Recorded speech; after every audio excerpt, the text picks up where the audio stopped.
Seorang pria mendirikan perusahaan game agar perusahaan itu merugi dan uangnya tenggelam. Namun, begitu game pertamanya diluncurkan, game tersebut langsung menghasilkan keuntungan besar. Sekarang justru ia yang menjadi panik, memikirkan bagaimana caranya membuat perusahaan mengalami kerugian. Pada saat itu, ia memutuskan bahwa 2 karyawan yang tidak bekerja dengan baik pun akan tetap diberi bonus. Kemudian, Jason mulai melakukan perekrutan besar-besaran. Ia menawarkan gaji yang sangat tinggi serta fasilitas yang luar biasa. Di luar perusahaan, para pencari kerja pun berbondong-bondong datang. Namun, Jason tidak menginginkan orang-orang yang kompeten. Orang-orang yang tidak memiliki pengalaman di bidang game pun diberi pekerjaan. Mereka yang dipecat dari perusahaan sebelumnya karena kinerja buruk juga langsung diterima. Seorang pelamar bahkan mengatakan bahwa ia dipecat dari perusahaan sebelumnya. Dan saat itu juga Jason langsung memberinya pekerjaan. Ia merekrut banyak orang yang bahkan tidak benar-benar tahu cara bekerja dengan baik. Bahkan untuk posisi resepsionis pun, ia tidak mau merekrut seorang profesional. Ia malah mempekerjakan 2 saudara kembar yang sebelumnya bekerja di toko pakaian. Sekretarisnya mengatakan bahwa 1 orang saja sudah cukup. Tetapi Jason merasa keduanya terlihat bagus bersama, sehingga ia mempekerjakan mereka berdua. Para karyawan baru merasa bahwa perusahaan itu akan segera bangkrut. Setelah mendengar pembicaraan Jason dalam rapat, keyakinan mereka semakin kuat.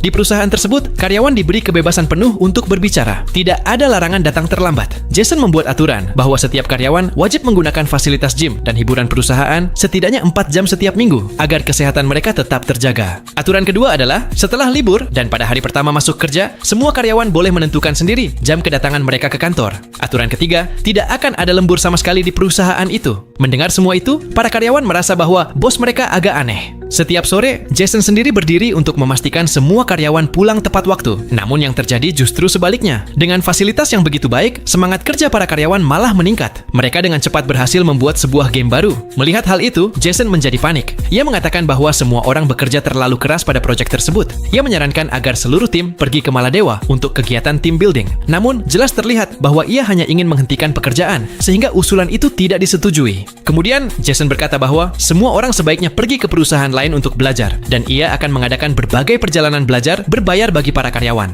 Perjalanan terakhir membawa mereka ke sebuah perusahaan game terkenal di industri tersebut. Bos di sana merasa bahwa salah satu karyawan baru terlalu banyak memberi saran, sehingga ia memintanya untuk mengurus Jason. Karyawan itu merasa heran melihat kondisi cara kerja mereka. Namun, tanpa sepengetahuan Jason, ada seorang karyawan yang diam-diam bekerja sangat keras, dan Jason sama sekali tidak menyadari hal itu. Melihat karyawan lain bersenang-senang di tepi pantai, Jason merasa sangat bahagia. Ia sangat yakin bahwa kali ini perusahaannya pasti akan merugi.